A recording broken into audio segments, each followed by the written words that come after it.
At exactly 32 seconds in, the hearing room detonated with the sound of Donald Trump's laugh.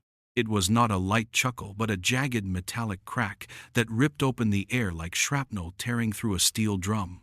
The cameras caught him leaning back, gold cufflinks flashing under surgical white lights, as if the lives tied to the missing $2 million in federal relief funds were little more than a late-night punchline.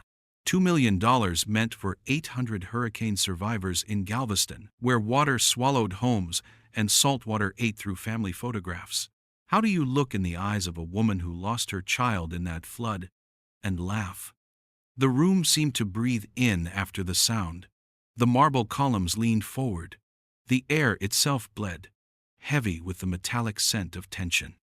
Somewhere in the far corner, a camera lens whirred softly, like an insect sensing blood. The walls whispered secrets to each other, their stone pores remembering every oath broken under their watch. The question hung unspoken but blistering. What truth could make a man stop laughing in 12 seconds flat? Jasmine Crockett did not move immediately. She let the echo of that laugh coil through the space until it became unbearable for everyone but him. Her chair was angled just enough that she could see the reflection of Trump's smirk in the polished surface of the evidence table. She folded her hands, the tips of her nails tapping once against the wood like a judge's gavel, signaling the start of something final. The room noticed. The cameras noticed. The millions watching from home felt a sudden tightness in their chests. Behind her, aides shifted, passing sealed folders as if they were carrying surgical instruments into an operating theater. One folder, thick and heavy, seemed to pulse with its own slow heartbeat. The paper inside was yellowed at the edges, thick like pressed cloth, the kind that remembers every hand that has held it. A red wax seal, unbroken, caught the light. It looked like a wound. Trump's fingers drummed against the table. His eyes darted to the folder, then back to her face. "Go ahead, Congresswoman," he said, the mockery wrapped in silk. Jasmine Crockett leaned forward slightly, her voice so calm it could have been mistaken for kindness. $2 million, she began, vanished under your watch. 800 families in Galveston are still living in temporary shelters. I am looking at one of those families right now, watching from home. Their 9-year-old son, James Avery, drowned in a living room that became a tomb because their federal relief was delayed. Do you still think this is funny? Somewhere in a living room in Galveston, a mother clutched her chest. In a union hall in Detroit, welders stopped mid-shift to turn toward the break room TV. On a sidewalk in New York, a group of students huddled around a phone, the video buffering as Jasmine's words carved the air. The silence that followed was alive. It leaned in with teeth. Trump shifted, smiling, but there was something brittle in it now. "That's tragic," he said, "but it has nothing to do with me." Jasmine Crockett reached for the folder. Her hand moved like the slow draw of a sword from its sheath. The paper's texture rasped against her fingers, each sheet heavier than the last, as though the truth itself resisted being handled. She did not open it yet. She let its presence breathe in the room. "The thing about truth," she said, her voice slicing cleanly through the stillness, "is that it doesn't need your permission to exist." The line landed like a hammer, wrapped in velvet. Viewers at home repeated it to themselves. Some wrote it down. On the floor, a young reporter mouthed the words while typing furiously. The lights above seemed to grow colder. The sound of a single page being slid free from the folder sliced through the room like a scalpel. She laid it flat on the table, pushing it forward so the camera could drink in every signature, every date, every figure. The ink shimmered faintly, as though sweating under the heat of exposure. "This," she said softly, "is the contract authorizing the transfer of relief funds to a shell corporation whose address is a shuttered laundromat in Atlantic City. A laundromat you visited twice in the month before the funds disappeared." Somewhere behind Trump, a staffer's pen froze mid-note. Another shifted in his seat, eyes fixed on the floor. From the balcony, a veteran in his 60s stood, his voice breaking as he said, "That was my brother's money." Security moved toward him, but the sound had already burrowed into the broadcast. In living rooms across the country, people felt it. Trump's smile faltered just enough for the cameras to catch it. Jasmine Crockett's eyes never left his. She had not raised her voice. She had not rushed. "You don't steal money," she said, her tone almost mournful. "You steal time." And for 800 families, that time was measured in the minutes it took for floodwater to reach the ceiling. The room's air thickened, pressing against skin like humidity before a storm. Viewers at home texted relatives to turn on the TV. In community centers, people leaned closer to screens, their hands unconsciously reaching for each other. Trump opened his mouth, but she raised one hand, palm outward. Not in anger, but in control. The gesture froze him mid-breath. She slid the rest of the folder toward the clerk. The pages whispered as they moved, the sound like leaves scattering over a fresh grave. The clerk's hands trembled as they took it. "Every page," she said, "is a piece of the same story. And when we put them together, they will stop your laugh before the 12th second." In the control rooms, directors called for tight shots. In living rooms, people leaned forward without realizing it. In the room itself, the walls seemed to lean closer, their stone skin remembering every word. Outside, in the streets around the Capitol, protesters held up signs they had not planned to bring that morning. Someone began to chant her name.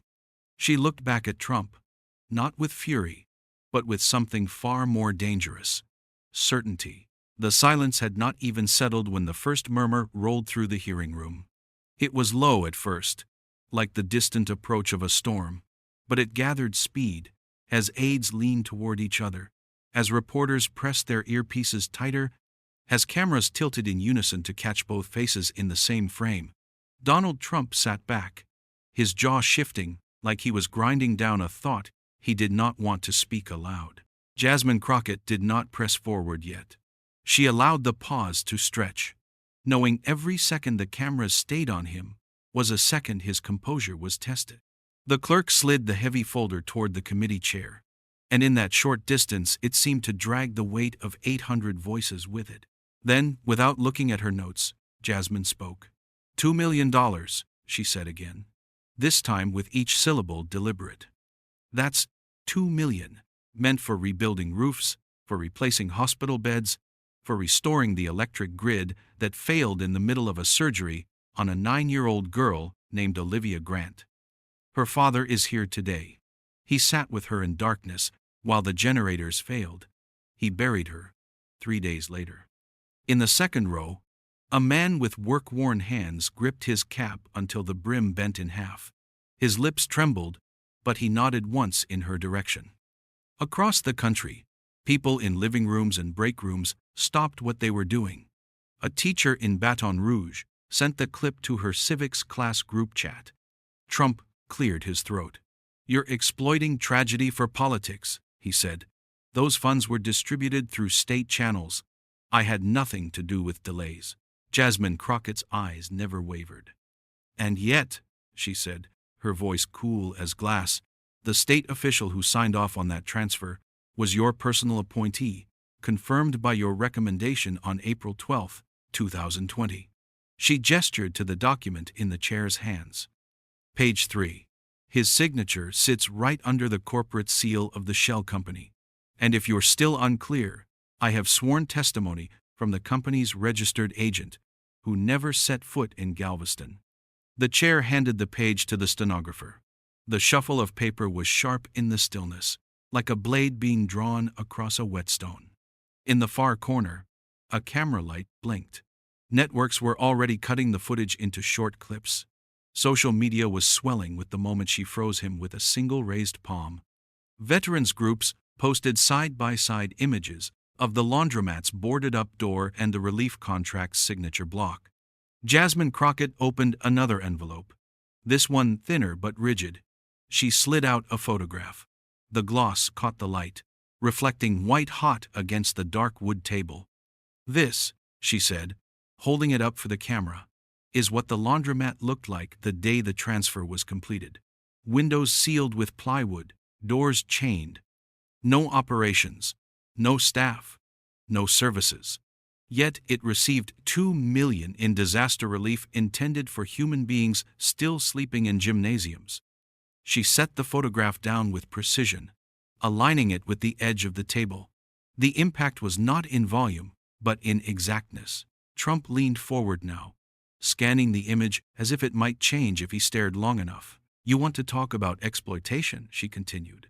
"Tell that to Sergeant Mark Ellison, a retired Marine who spent 3 months repairing homes with his own savings because the grant his unit was promised never arrived. Mark is 58 years old. His wife, Dana, works nights in a nursing home. They still have buckets under their own roof to catch the rain." From somewhere outside the chamber, a cheer erupted from a crowd gathered around a live stream on the Capitol steps. The sound filtered in faintly through the walls, like a distant wave rolling closer. Trump's voice was louder now, tinged with impatience.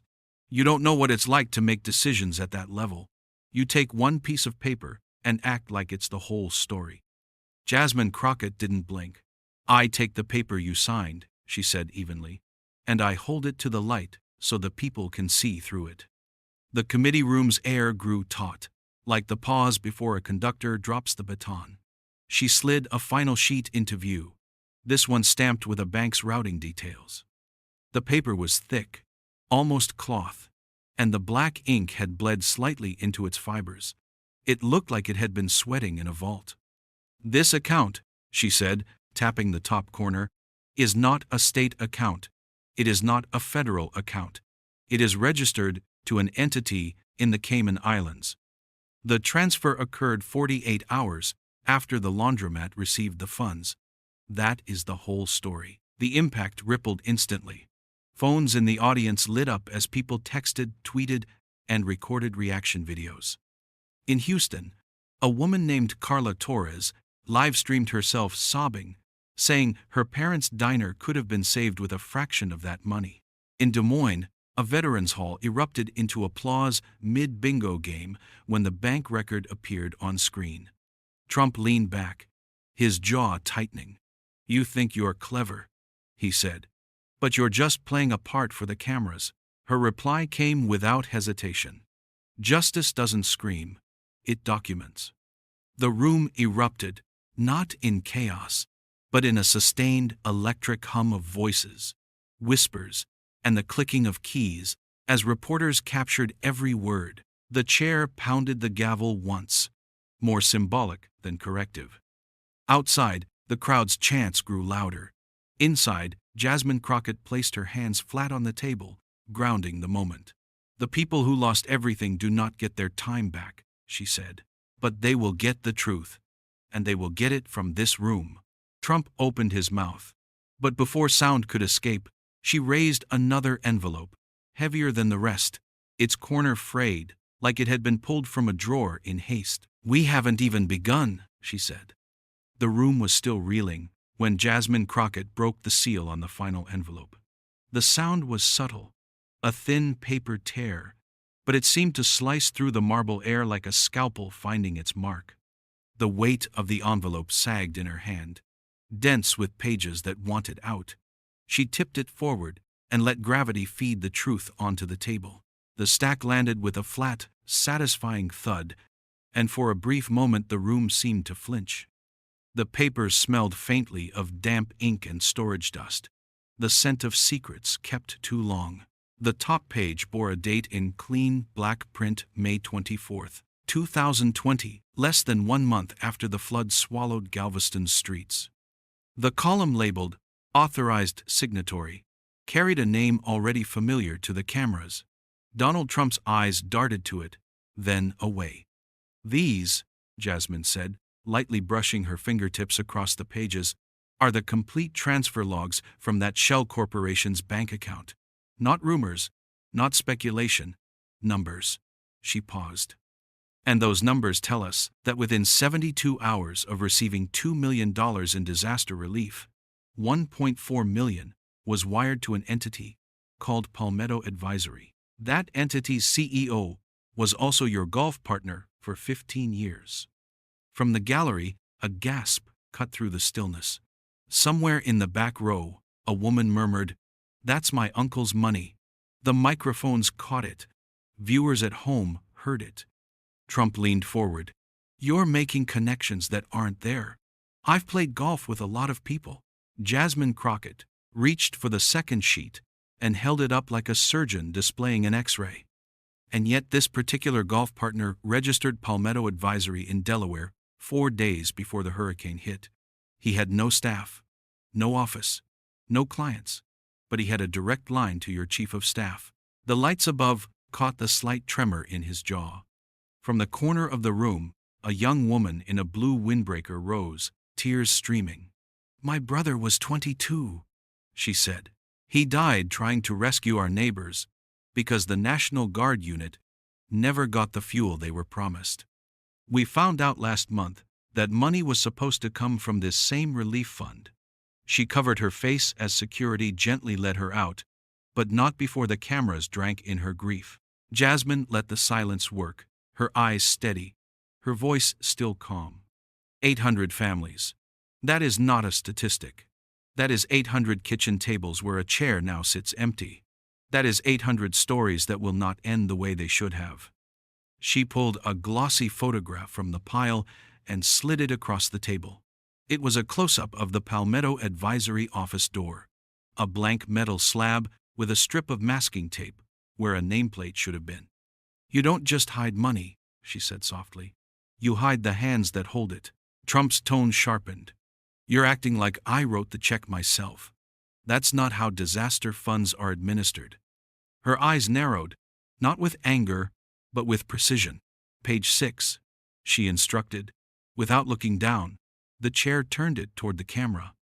"The memo attached to the transfer bears your initials, in blue ink, and the date matches your visit to the so-called laundromat in Atlantic City." The paper's edges curled slightly under the heat of the lights. The initials were unmistakable. Networks cut to close-ups.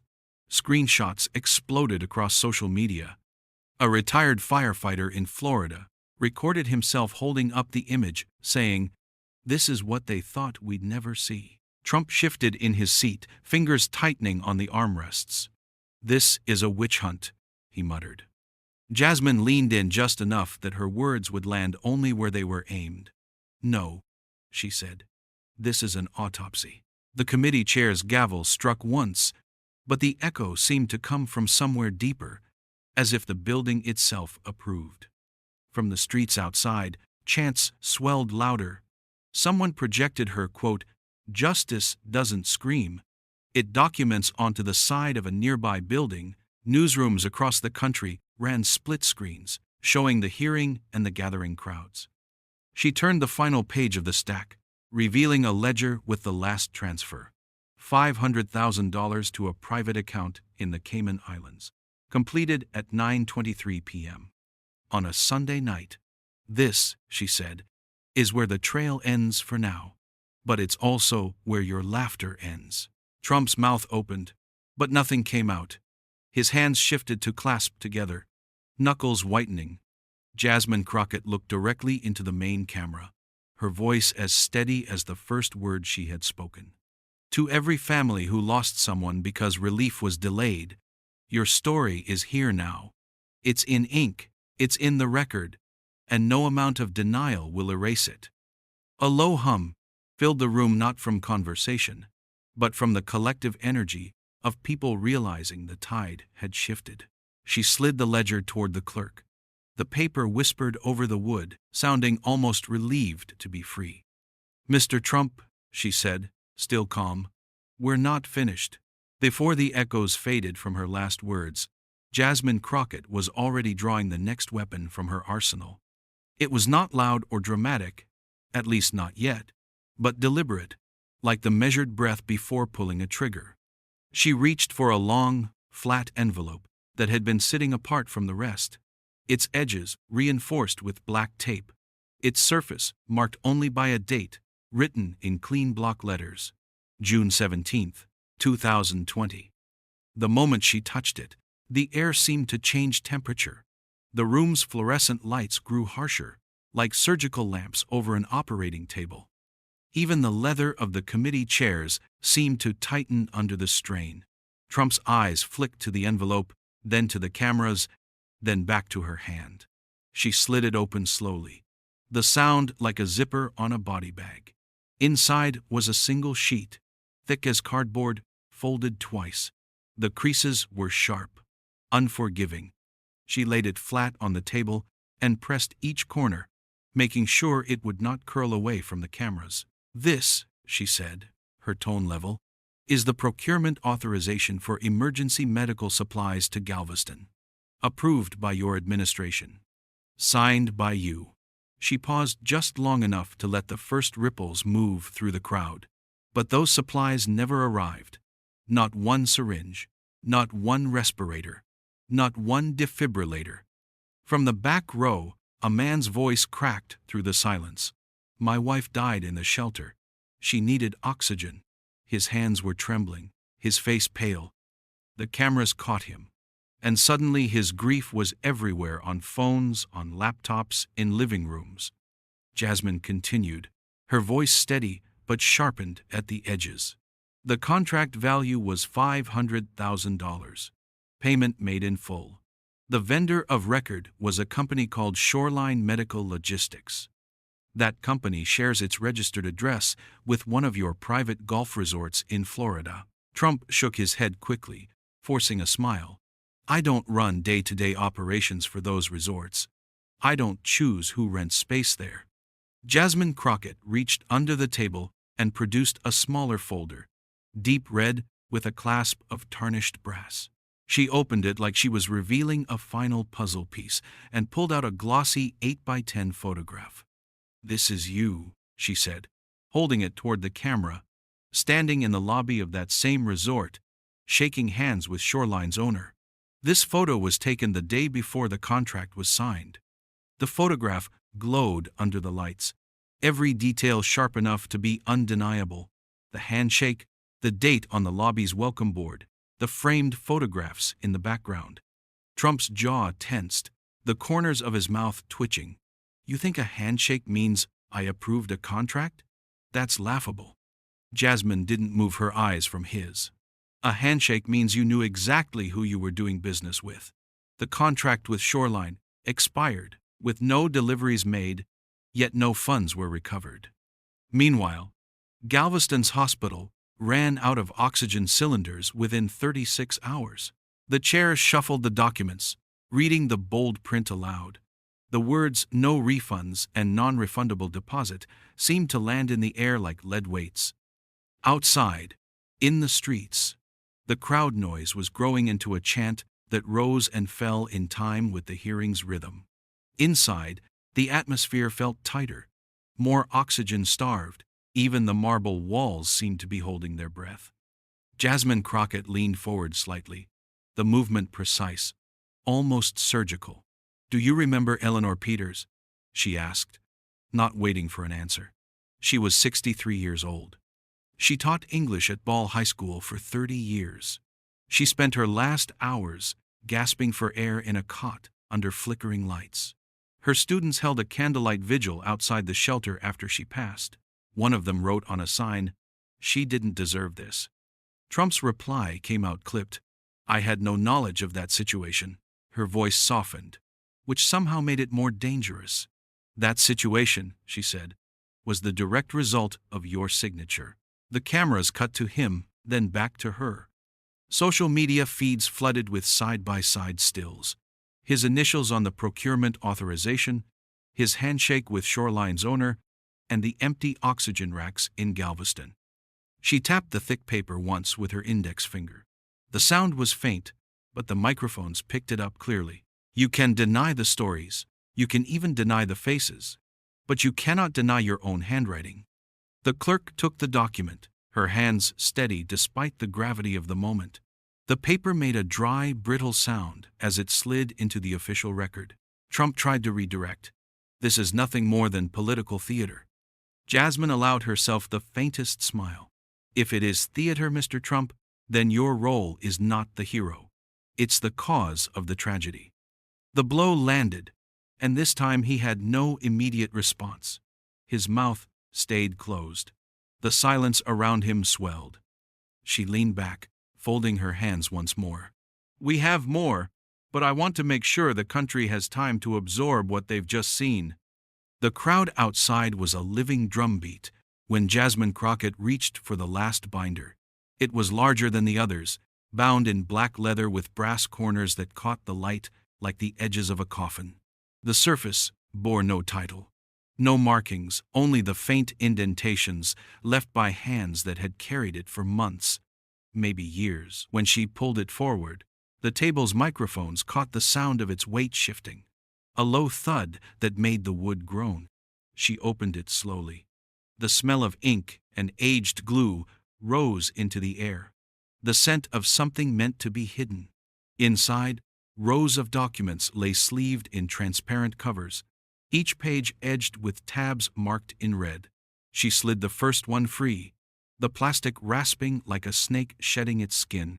"This," she began, her voice as precise as a scalpel, "is the full disbursement schedule for all federal relief allocated to Texas in the aftermath of the Galveston flood.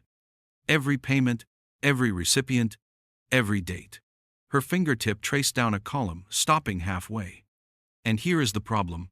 $6.8 million more than triple the missing amount we discussed, transferred to 5 separate entities that do not exist outside of mailing addresses."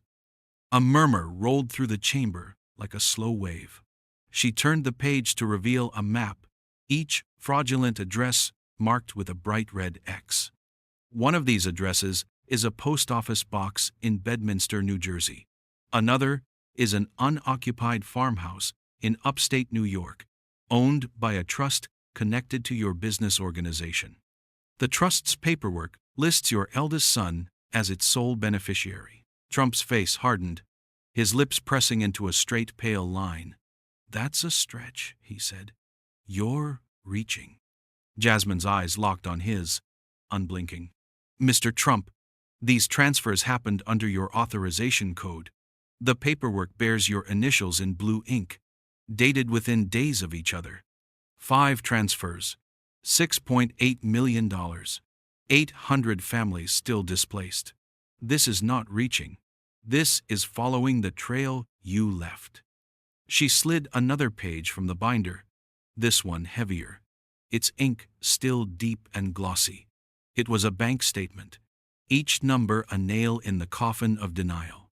"And when that trail leaves the country, it arrives here, an account in Zurich, registered to a holding company with your former attorney listed as its sole director."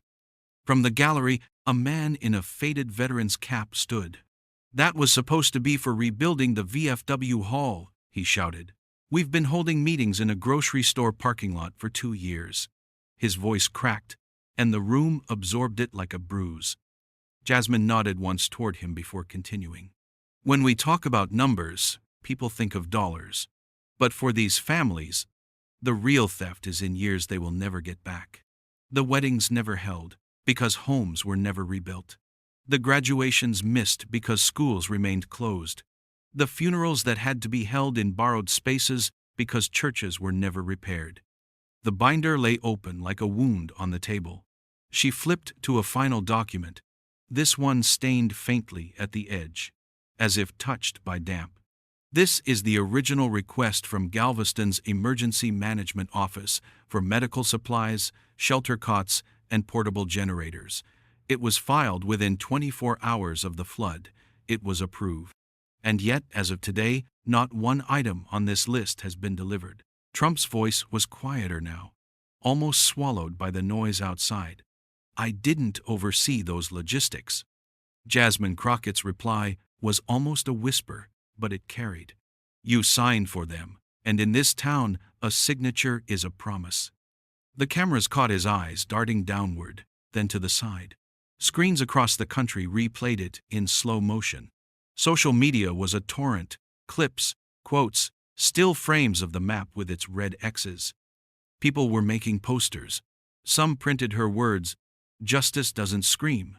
It documents," on the backs of their jackets. She closed the binder with both hands, the clap of its covers ringing like a gavel. This record will not fade. It will not be misremembered. It will not be spun into something else. It is here, in the record, and it belongs to the people who paid for it in loss. From the streets below, the chants swelled into something unified, almost deafening. Inside, every pair of eyes was on her. She stood, her voice steady but carrying the weight of everything that had been laid bare. "Mr. Trump," she said, "you can walk away from this table, but you cannot walk away from the truth. It will follow you. And when history writes this chapter, it will not write about your laugh, it will write about the moment it stopped.